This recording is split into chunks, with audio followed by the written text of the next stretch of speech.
Hi everybody, Keith here. Mark's behind the camera, and today we're going to be painting a winter cloudy sky. Did I get it? You did. That was so Yeah. nice. All right, thank you very much. As soon as you tell me to do something, I will immediately forget it. It's like a superpower I have. Anyway, I'm gonna show you a technique it's a little odd. But it's kind of fun. Can The you idea is that push it up the screen a little bit? Can you what? Oh, sorry Okay, about that. thanks. There we go. Hey, what we're gonna do is I'm gonna wet this picture, and I don't know. You might be able to see some of the little cloud lines I have. I really didn't want to make them dark, but you'll see them as they appear. Okay. What I'm gonna do though is I'm gonna start with. I like ultramarine blue because it just seems like the perfect Michigan cold day sky. You know what I mean? So I'm just going to pull a little bit of that out so I have it handy. But then I'm going to go ahead and I'm going to start wetting kind of like some of the image. Okay? And I'm not too worried about how perfect it is. But you'll kind of see as I go along what I do. So it's probably just easier for me to... What I'm doing is I'm wetting certain areas. I'm leaving other areas alone. You'll see what it does once I add the color, which I'm about to do. So I'm going to start with... I like it dark up at the top. So you can see where the... If it doesn't move, it's not wet.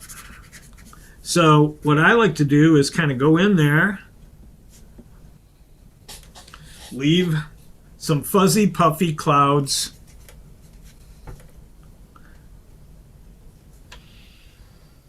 And work with that dark there. And clouds aren't always like white. They're not... sometimes they're broken up, sometimes they're torn up a little bit. And that's kind of what I like making. So what I'm doing is I've got little bits of torn up kind of cirrocumulus. Sort of like winter clouds, I believe. Sure thing, Mr. Wizard. Yeah, I just made that name up. I believe it is, but anyway, so you can kind of see I've got my top blue. This is going to be the darkest part of the sky, so you really want to kind of get it in there up near the top, because as we come down it's going to get a little fuzzier, a little grayer, a little cloudier. So, but we got the top going, and I'm going to add now kind of a bottom to these top clouds here and maybe break them. So what I'm going to do is clouds that are a little ways away from you, it's kind of nice. They have bottoms and you can actually see the bottom. It's like a shadow. They're actually flattish. So that's what I'm doing. Getting that value in there, but I'm also grabbing a little bit of the color as I'm doing that, and I'm dragging a little bit of it down just so it kind of blends away a little bit, because this is going to be another strata of clouds here, and if I can have them as soft, happy clouds, that would be awesome. All right, so we got this here, and just going to kind of bring it through. If you haven't figured it out, this clump of brownish gray is kind of a woodsy area, which I will, if we have time, I will add a little too. Oh, we always have time. So now I'm kind of breaking this up so that there's more like two clouds. Two clumps of clouds in the sky. All right, so yeah, that'll work. Speaking of ha ha ha Sesame Street, did you hear what they're gonna do to the format? No. So Sesame Street has always been little segments, you know. Yes. Hey, it's the count segment. Now we're talking Yep. about Elmo, and there might be a little bit of a storyline that intertwines, but it's usually just a big anthology, a bunch of different. Yeah. So they are going to be moving by 2025 to a linear storytelling style. So each episode will be an episode of a story, and it's going to predominantly be animation. You know what? I think it's funny. I teach kids every weekend, and I'll tell you what. Their attention spans are about the size of what, a TikTok? Is that what? Anyway, it would be good to see if we can get little guys watching a half hour of television. I can't believe I'm saying this. You know what I mean? That they would actually watch a half hour of anything is getting to that point. I find it amazing working with these students. I mean, they're like squirrel. You know. Well, yeah, but that's what's funny to me is in a society that we are short attention span, keep quick and ever changing to keep my attention, and that's a format that they've had for what 70 years at this point, or 80 years. Now they're going to change it when it finally fits the current mind state of kids. Exactly. And then I'm not a fan of the idea of, I mean, I think they literally only want keep Sesame Street alive for the licensing of the toys, but I'm okay with that. Well, yeah, but it's on HBO. It's a half-hour show now instead of an hour show. Well, and soon it'll be a cartoon, which will mean there'll be no loyalty to. You lose the puppeteers, the puppets, the live actors. Oh. So you're just going to have some cartoons and voice actors. Yeah, you did say that most of it was going to be animated. If not all of it, yeah. Which could be done by a computer anyway. So are they going to have, will they still be on PBS at all? I don't think they're on PBS now. Oh, I thought they were kind of sharing. I got to check that. Yeah. All right. I found it ironic. I'm like, wow, everybody's going to shorter, and you guys are going to decide to turn it into a half-hour story program. Good luck. I think it's kind of fun. Anyway, but I like how I see what you're saying. Yeah. I seriously think it's just hey, how can we break this down to the cheapest possible way to produce and keep the name and then still sell stuffed animals? Yeah. Because as long as there's children, somebody will want an Elmo or a Big Bird. Well, if they can't maintain the loyalty, though, that's going to be the trick. Yeah. It would be worthless anyway then. Well, at a certain point, but right now they still have enough nostalgia. Oh, hell yeah. Still sing that stupid Muppet song in my head. Anyway, as you can see, have I been like drifting lower and lower and lower? You have, but you hadn't gone off all the way yet. Okay. So. All right. So you can see I have kind of broken up the center here so that we have like an above and a below this main cloud right here. And what I'm going to do now is I'm going to put a little different color into the cloud so it looks a little prettier. I have in this tree, believe it or not, quite a bit of violet, which I make myself with an old butter churn. And anyway, I use a magenta. Oops, wrong one. I use a magenta and the ultramarine blue to create a nice violet, which I think is just it's soft and makes great shadow for these clouds. So that's what I'm doing. I'm just adding a little a little of this violet. And what's going to happen is it's going to blend. I have it as part of the trees. It's going to be in there. I'm going to drag a bunch of this purple down over here now. And the reason... All right, let's get down here. All right. I just want to make sure I get a chance to do that. So, as you can see, I wet it a little bit. I add a little value. Sorry, I changed the thoughts. Anyway. But don't kill all the whites. Leave some white, or, you know, you're going to be just working hard. Adding more color to get it to work. All right, so I'm coming in with another layer of this shadow. There's like a little bank of clouds just a little farther back. It's like tearing paper almost. You can almost see strips of paper. If you think of it that way, it's kind of easy. Also, they get farther back. They get smaller. And the little bump on the bottom, the shadow on the bottom, shouldn't be quite as big. Each time it gets thinner, thinner, thinner. I got a little more color than that on there, but I think you get the idea.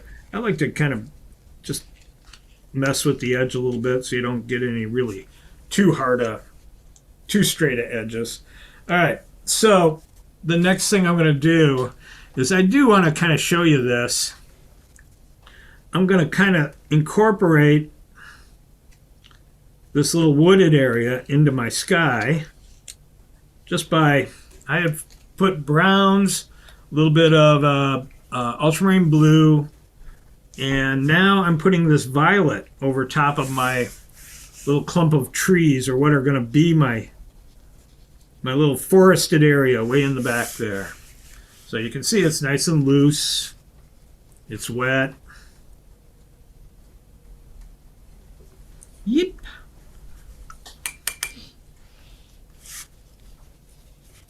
I'm going to leave this. I want this light down here at the base. I do have some little buildings I was going to put in eventually, and I will. Just not this one, because the sky is kind of what we're doing. But what I want you to see is that you can kind of blend this feeling of a clump of trees or a woodland kind of. I'm trying to make it look like it's kind of going off into the distance kind of thing. If I didn't achieve that, sorry. I'm grabbing a little bit of the brown again. The burnt sienna. Let's go in there and punching in a little more color. Basically, what I have to do is just let this wait for a couple minutes, let it dry up, or get close to dry, almost dry. Grab a tiny little brush. So, I think we should wait.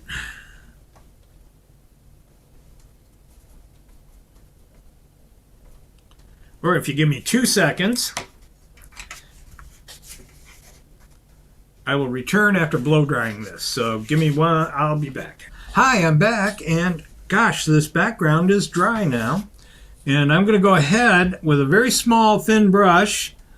Something, and I'll tell you right now, guys, if you're doing little fine sticks and twigs, get yourself a good brush. I recommend King's Art. They're ultra rounds, they're called. And you can find them, I think, at King's Art. I think you can find them on Amazon. But they're very nice. You can get a good set for a very reasonable price. You wouldn't believe it. It's almost embarrassing. You have to wait for them to come on sale, though. And let's see. Oh, yeah. You're welcome, King's Art. Not a sponsor, but we wouldn't mind if you were. Yeah, join us. I'm telling everybody about you guys. I love you guys. So, I don't know if you can see what I'm doing. I hope so. But I'm just going to be throwing some very thin, tall thin lines.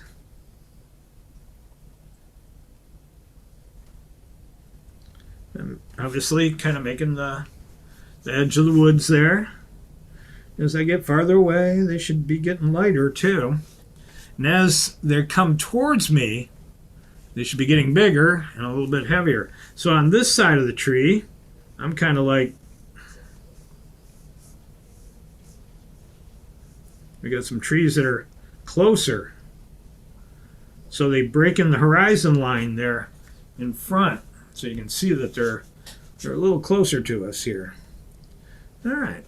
And the other thing I like to do then is I'll take a little water, and sometimes I'll just soften them up so they don't look quite so hard line. It's like we want them to we want them to be there, but yeah, sort of like that. All right. And then a lot of times I'll just mix a little of the brown and the ultramarine blue, and I'll just kind of do a little crossways, kind of break up the tree line, the tree, the dead branches, whatever you want to call them. They're not dead, dormant. I didn't swear. I said dormant. Gosh darn it. All right. Anyway, I'll sit and play with that. And but it kind of gives you the idea of what we're trying to do. And I'll go back in and I will add different colors of, sticks and twigs as I'm putting them in there. But for the most part, I want them to be not too distinct, okay? Okay. I think I'm going to put in one more little chunk of blue. I'm just wondering if I can kind of want to just punch this up just in this area here. I'm just kind of coming around, and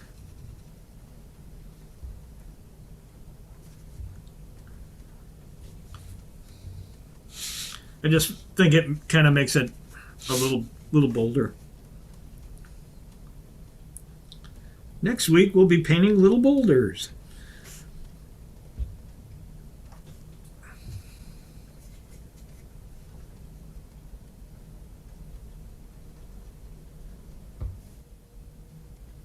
All right.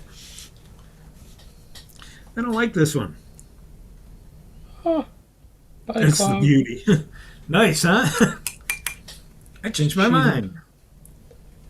Cheating. I can use it as a soft, torn away looking thing. All right. And that's about it. Work wet. Work light to dark, except for the sky part. You can just go ahead and punch that in. But if you're doing the clouds, work light, and then negative, it's negative painting once again. And you're just going to keep, darker, done, that kind of thing. So, all right. You know what? Let's take a look. I know I have a little more to do on this guy. I'm going to finish up the bottom. Not at this session. But I just like to see what they look like when you get all the stuff off them, Oh, what's that called? The reveal, the package. What is it when they open the package kind of thing? The unboxing? Unboxing, that's what it is. So you're doing the untaping? Exactly. Looks like I used this paper for something else. Dun dun dun. Yeah, nah, ain't I embarrassed. All right, so as you can see, I probably got some little bit of work there to do, but I'll be about done. Put a tiny little farm right over here, tiny, but I don't want to do it now. So I will. You'll see the finished product when I on the cover. So you can take a look at it then. Anything else? Just as always, guys, check out the description. There's links to pencil sketches so that you can either follow along with different videos or just use to paint till your heart desires, as well as links to get prints and materials that, you know, Keith uses, types of brushes, paints, all that fun stuff in the description as always. And don't forget to like and subscribe if you haven't already. Yes, do that. We love that. Then we spy on you. Isn't that how we do it? No, it doesn't work like that. It could have been good. I could have been seeing how good their work is. I think that's the only hard part, is not seeing, you know, you guys. Hey, we have a website. You could post your art on. We have a Facebook group that Yep. I don't know if you've been in forever.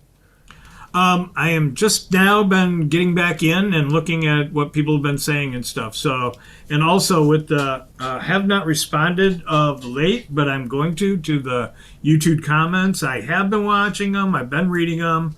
I'm just sometimes a little slow to respond. Sometimes forever. Yeah. And I apologize. So we're working on it. So as they say, if this is a true emergency, hang up and dial 911. Because if you're waiting for Keith to get back to you, it could be 2 to 5 years. Artist, we have special dispensations and stuff. Okay, yeah. Anyway, thank you very much, everybody. Thanks, Mark, for being here always, and we'll see you next time. Thank you and good night. Bye bye.